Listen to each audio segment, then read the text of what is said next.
قبل ما نبدأ المقطع اشتركوا في القناة واضغطوا على زر لايك.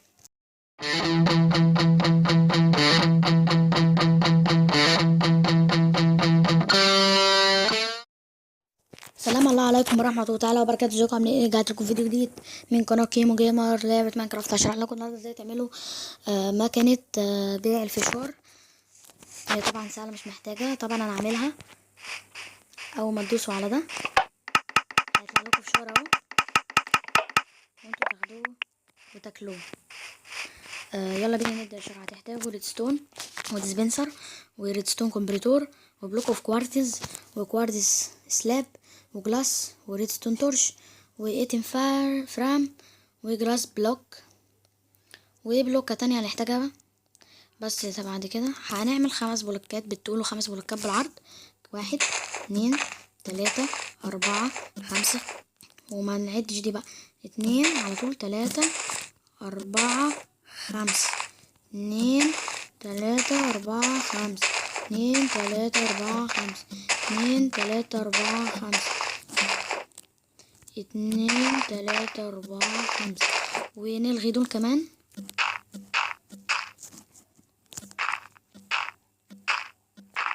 كده اهو.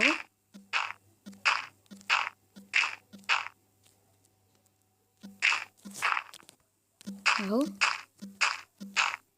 اهو اهو اهو واهو. هنعمل بعد كده نجيب بلوك اوف كوارتز ونحطها كده في الزاوية دي، ونحط تحتيها الريدستون ونطلع ونجيب الريدستون كومبريتور نحطه كده ونولع دي، ونعمل بلوكتين كده عند الحتة اللي فيها الريدستون كومبريتور كده، نحط فيهم الريدستون كده اهو وكده تمام. ونعمل كده وكده وكده تاني وكده وكده. بعد كده لا نمسح دي. بعد كده هنحط بلوك اوف كوارتز ونحط فوقيها الريدستون تورش. بعد كده هنقوم جايبين الجراس بلوك، اي بلوكة يعني تعملوا بيها تخفوا بيها المظهر ده، يعني مينفعش كده اي بلوكة، بس انا بالنسبة لي البلوكة دي تليق على الارض يعني تمام. ونعمل كده بس مش هيبقى غير دي. هنجيب الديسبنسر ونحطه كده. ثانية يا جماعة.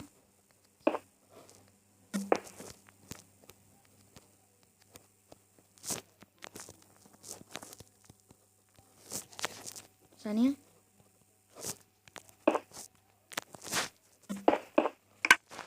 ايوه يبقى بالشكل ده.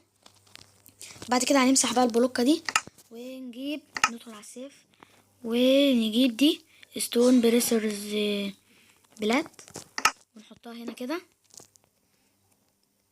بعد كده هنقوم دايسين شيفت ونجيب الجلاس نحطه كده ونطلع ونجيب الكوارتز سلاب ونحطه كده ونجيب الايتم فريم يعني ونحطها كده ونجيب بدل البلوكة دي بقى فشار. انا عارف حاجات كتيرة انتوا هتحتاجوها ونحطه كده.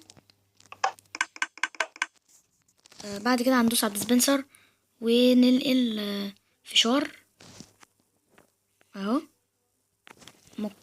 لا نشيل دول بقى اهو، قلت الفشار اهي. بعد كده اول ما ندوس على البلوكة دي زي ما انتوا شايفين يا جماعة يطلع لنا فشار، طلع لنا فشار اهو، واحنا ناكله ويطلع تاني واحنا ناكله. شفتوا يا جماعة حلوة ازاي؟ كده تكون نهاية حلقتنا. متنسوش تعملوا لايك وشير للفيديو، ولو انت جديد ومش مشترك في القناة اشترك في القناة. كان معكم كريم من قناة من قناة كيمو جيمر. يا رب تكون الحلقة عجبتكم وسلام.